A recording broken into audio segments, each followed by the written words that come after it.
Good day, everyone. Today, we will be discussing Carol Gilligan's work entitled Woman's Place in Man's Life Cycle. To give you a brief introduction, Carol Gilligan is a feminist psychologist who is best known for her works regarding the self and moral development of girls and women. Woman's Place in Man's Life Cycle is the first chapter in her book wherein she presented her ideas in response to developmental theories who ignored the perspective of women. Gilligan first started with excerpts from the second act of The Cherry Orchard by Anton Chekhov.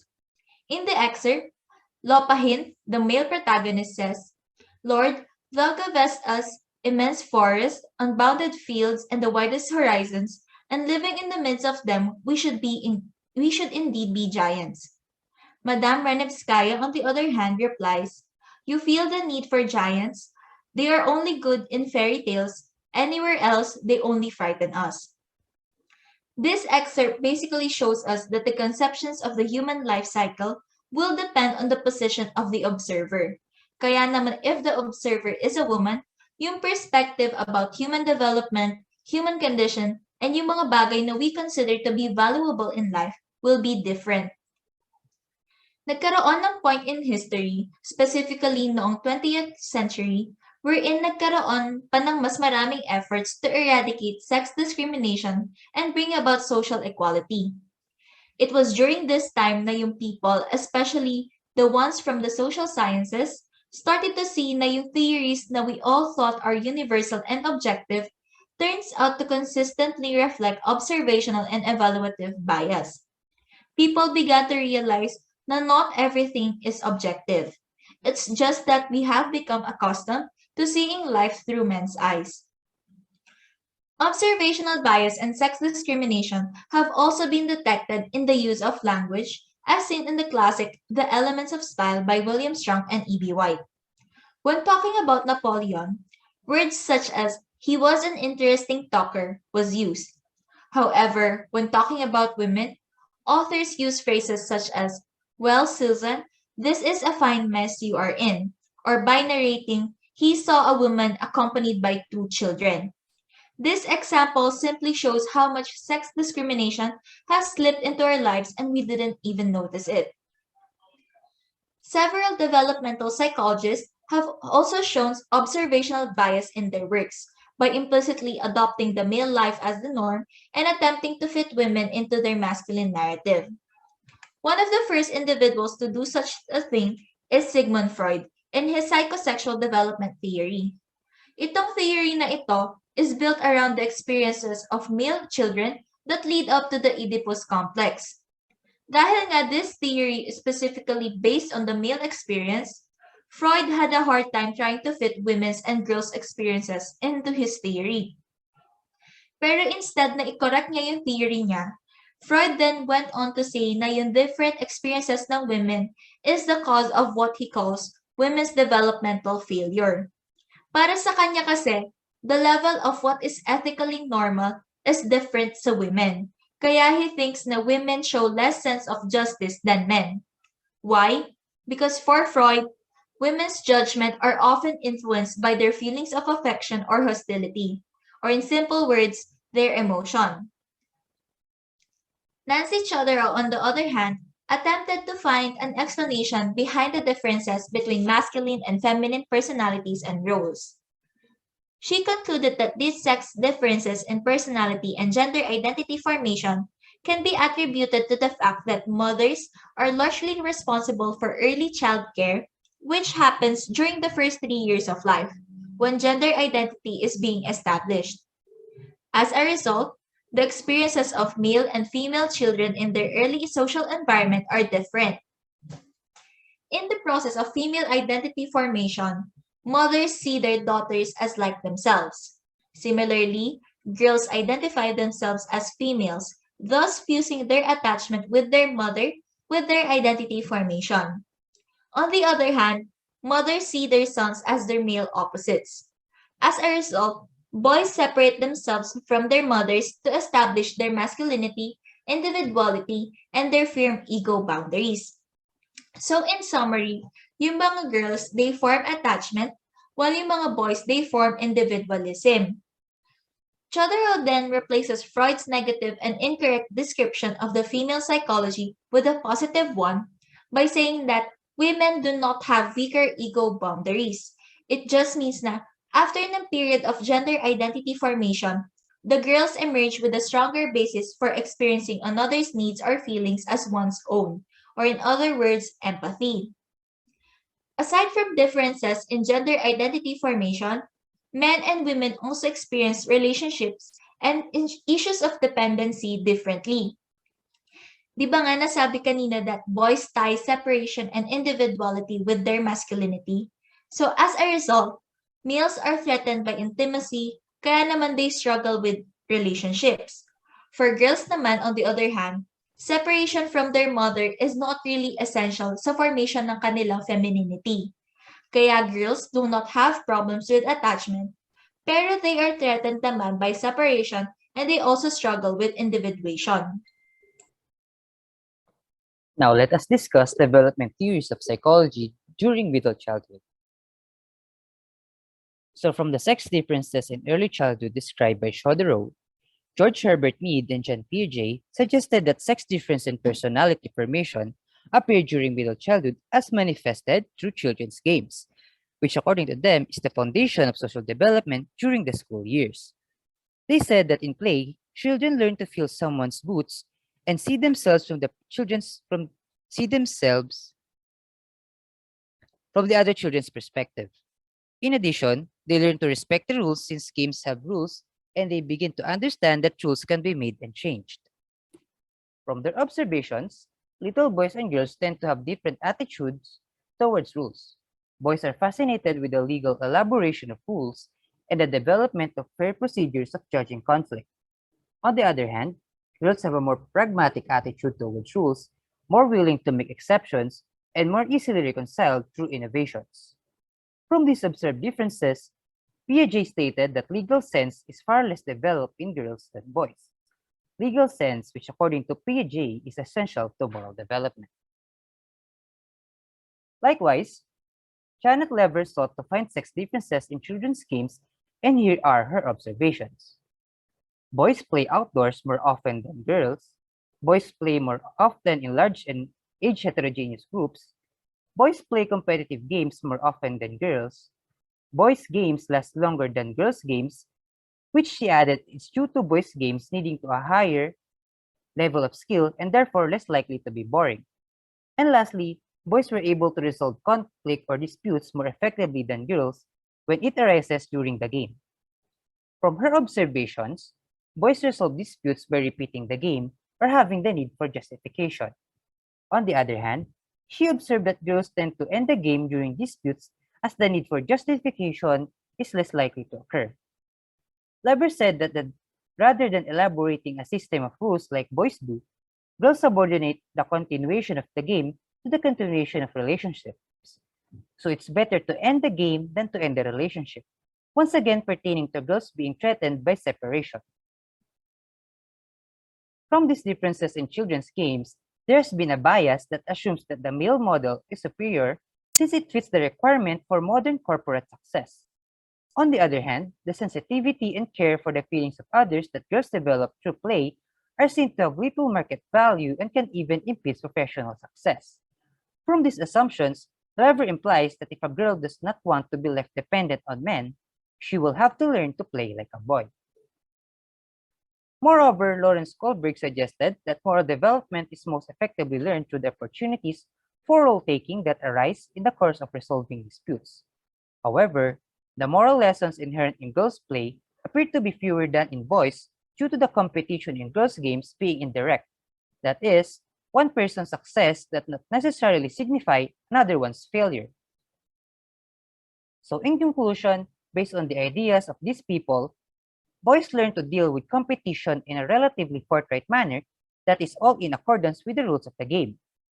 On the other hand, girls replicate the social pattern of primary human relationships, and that is organization is more cooperative, which then develops to empathy and sensitivity. Now we move to the adolescent stage. So based on the earlier mentioned ideas, It is said that boys and girls arrive at puberty with different interpersonal orientation, as well as different range of social expertise, and that this stage is a crucial time for separation or the second individuation process. And it is for this reason that female development appeared most divergent and problematic at this time. So we go back to Freud. According to him, while puberty is marked by the accession of libido in boys, puberty in girls is marked by a fresh wave of repression, which is said to be necessary to transform the girl's masculine sexuality into the feminine sexuality in their adulthood. In addition, he added that this transformation is due to the girl's acknowledgement and acceptance of what he called the fact of her castration or the absence of the penis. This awareness, according to Freud, leads girls to develop a sense of inferiority. Moreover, Erik Erikson states that adolescence is the time when development hinges on identity. Since we are psychology students, I suppose we are aware of Erikson's stages of psychosocial development. However, this very renowned theory of his is actually talking only about male children. If you can remember, in his theory, identity formation preceded intimacy. However, he says that the sequence is different for females since they hold their identity in abeyance or suspension as she prepares to attract the man by whose name she will be known, by whose status she will be defined, the man who will rescue her from emptiness and loneliness. From this, we can see the differences between boys and girls in Erikson's theory. For men, identity precedes intimacy and generativity in the optimal cycle of human separation and attachment, which is what we are actually taught. For women, on the other hand, intimacy goes along with identity as the female comes to know herself as she is known through her relationship with others. Unfortunately, despite his observation of sex differences, his life cycle stages remains unchanged. That is, it is still dominantly followed by the male model. This description of Erikson of the male identity being forged in relation to the world and the female identity awakened from her relationship with another person are evident in fairy tales. For example, is the story The Three Languages. A boy was disowned by his father because of his lack of intelligence, but eventually he learned the languages of the animals, which allows him to help villages ravaged by wolves, and at the end of the story, he becomes the Pope. From this and other similar stories, boys are represented as someone who, from adolescent confrontation, has made a name for themselves. On the other hand, we are very familiar with the story of Snow White and Sleeping Beauty. However, their stories show adolescent heroines awaken from their sleep not to conquer the world but to marry the prince, which their identity is inwardly and interpersonally defined. Like it has been a common theme for female heroines to marry the prince and make their names known in the kingdom. Such female representation in fairy tales show how identity and intimacy are conjoined. From these fairy tales, they depict that active adventure is a male activity, and if a woman is to embark on such endeavors, she must at least dress like a man. Fortunately, recent stories such as Moana and Frozen showcase that this is not the case, as women like Moana and Elsa does not need a man to make a name for themselves and to lead their people. Now we will discuss how sex shows led to the biased study of development. According to David McClelland, sex shows turn out to be one of the most important determinants of human behavior. This is evident as psychologists have found sex differences in their study from the moment they began empirical research. However, researchers find it difficult to say different without actually saying better or worse, since there is a tendency to construct a single scale for the measurement. And since scales have been generally derived and standardized on the basis of men's interpretations of research data from predominantly or exclusively studies of males, psychologists tend to regard male behavior as the norm and female behavior as some kind of deviation from that norm. Due to this, women are commonly seen as with fault when they deviate from the standards of psychological expectations based on the studies of males. Next is Gilligan's examination about competitive achievement. Gilligan cited Martina Horner on this part. So Horner built on McClelland's research, where McClelland stated two motives for achievement for men. First one is the hope success, and the second one is the fear failure. Hope success is the motivation to approach success, and fear failure is the motivation to avoid failure. But for women, Horner added another component, which is the fear success, or the motivation to avoid success. This is what she found to be wrong with women. They have anxiety about competitive achievement. She notes that this may have stemmed from a perceived conflict between femininity and success. A while ago, nabanggit natin na ang mga girls daw ay mas pinahahalagahan ang relationships, kaya posible na bumabangga ito sa masculine competence or competitiveness na natutunan niya sa school. This fear exists because for most women, they fear the threat of social rejection and loss of femininity once they achieve success, especially if they're competing against men. However, Georgia Sassen in 1980 offered a different perspective. She pointed out the emotional costs of success. Again, there is a notion that women value the insights or feelings of others. So Sassen argued that Horner found success anxiety to be present in women only when achievement was directly competitive. That is, when one person's success was at the expense of another's failure. They feel that when they obtain the top rank in the class, have better grades than everyone else, or win the gold medal, they feel that they took away that chance for someone else. Here, we may also begin to question why men show such readiness to adopt and elaborate a narrow vision of success. Going back to children's games, boys are more concerned with rules, while girls are more concerned with relationships. That means that when conflict arises, boys will more likely try to resolve it and then play again, whereas girls would more likely end the game to reduce further misunderstandings. Furthermore, Chodorow concluded that men's social orientation is positional, while women's is personal. So when men win, fear of success tends to disappear as they have played by the rules and won, and thus they have the right to feel good about their success. His identity, which is positioned separately from those less competent, is then affirmed. Next is Virginia Woolf's A Woman in the Life of Men. So Virginia Woolf acknowledges that men and women have different values. However, she notes that men's values are more prevalent. Thus, this leads women to question the normality of their feelings and to alter their judgments in deference or humble submission to the opinions of others. Dahil iba yung point of standard sa pag-assess ng feelings at nakabase ito sa mga lalaki, naguguluhan daw ang mga babae sa kung paano nila i-evaluate ang kanilang mga values at feelings at nagdudulot ito ng confusion. So what women do is that they judge themselves in the context of relationships and their ability to care, which is what others deem as women's moral weakness. But Woolf pointed out that this is also a woman's strength. Being sensitive to the needs of others and taking care of others enable them to attend to others and listen to other points of views. Moreover, Woolf stated that a woman's place in a man's life cycle has been that of a nurturer, caretaker, and helpmate. But due to a man's psychological development or some economic arrangement, this care is often devalued. Men are focused on individuation and individual achievement. Theories equate maturity with personal autonomy, so men tend to underestimate the importance of caring that a woman performs because they grew up needing to detach from their mothers to reach individuation. They become separate individuals from their mom. It is only in the midlife stage wherein men start to discover the importance of intimacy, relationships, and care.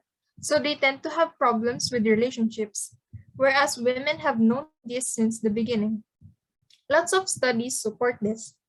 For example, Braverman, Vogel, Braverman, Clarkson, and Rosenkrantz saw na yung mga qualities na deemed necessary for adulthood, like autonomous thinking, clear decision-making, and responsible action, ay mga masculine traits at considered na undesirable ito sa mga babae.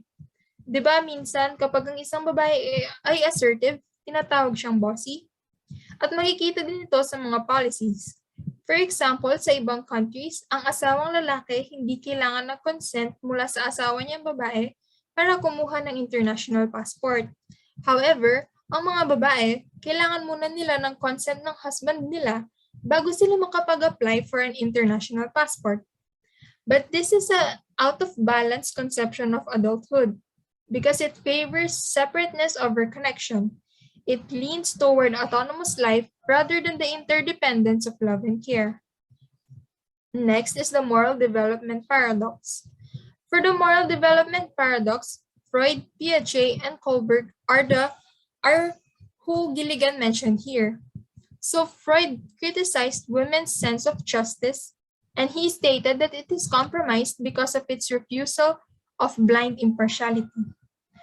And Kohlberg's third stage in his theory of moral development is concerned with interpersonal terms and goodness is equated with helping and pleasing others. This conception of goodness is functional for mature women if their lives take place only inside the home. However, this is a paradox because these theorists argued that this goodness, which is helping and pleasing others, also marks women as deficient in moral development, which is again faulty because these theories emerged from studying men's lives only. So Kohlberg said that if women want to achieve to higher or advance to higher levels of stages of development, they need to learn how to become more like a man.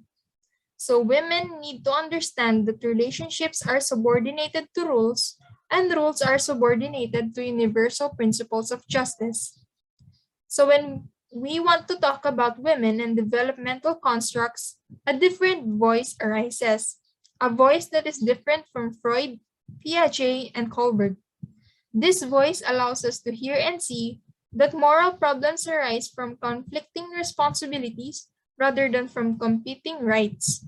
It requires for its resolution a mode of thinking that is contextual and narrative rather than formal and abstract. For the last part, let us discuss how moral development fits in the study of women. In Kohlberg's study, the difference between the perspective of men and women on morality is illustrated by the different answers of the male and female participant in the question about the nature of morality. For the male participant, when asked the question, "What does morality mean to you?" the male participant's answer mainly revolves around acting as fairly as possible by recognizing other people's rights and not interfering with them. Para bang the main point of the male participant is that you can do whatever you want as long as it is within your rights and it does not interfere with other people's rights. Here we can see what we call the morality of rights, which puts emphasis on separation in its consideration of the individual. There is a sense of individualism as the man prioritizes individual rights. For the female participant, on the other hand, when asked the question, "Is there really some correct solution to moral problems, or is everybody's opinion equally right?" she answered, "No, I don't think everybody's opinion is equally right. We need to depend on each other, and hopefully, a person's life is enriched by cooperating with other people and striving to live in harmony with everybody else, and in that end, there are right and wrong." Here we can see that there is an emphasis on connection as it puts primary consideration on the relationship. Bali, yung nagiging basis natin yan for moral understanding is based on a very strong sense of being responsible to the world. And this is what we consider as the morality of responsibility. This difference in their response makes it very clear sa atin kung bakit the morality of rights appears frightening to women, while the morality of responsibility appears to be inconclusive or inconsistent to men due to its contextual relativism.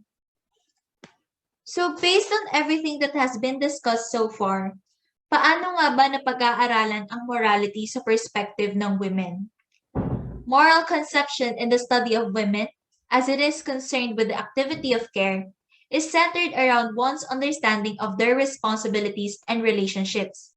In this perspective, yung nagiging moral dilemma natin yan is how to lead a moral life, which includes obligations to myself and my family and people in general.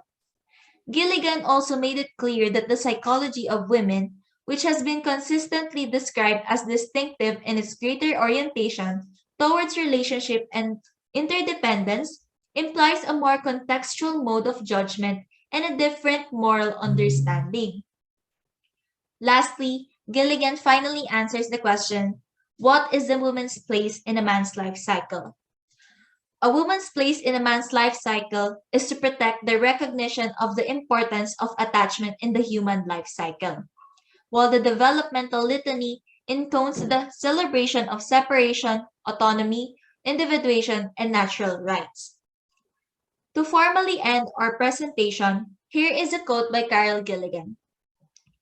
Only when life cycle theorists divide their attention and begin to live with women as they have lived with men will their vision encompass the experiences of both sexes and their theories become correspondingly more fertile. Kaya ang tanong namin sa mga kababaihan, ano sa tingin mo ang papel mo sa lipunan ngayon?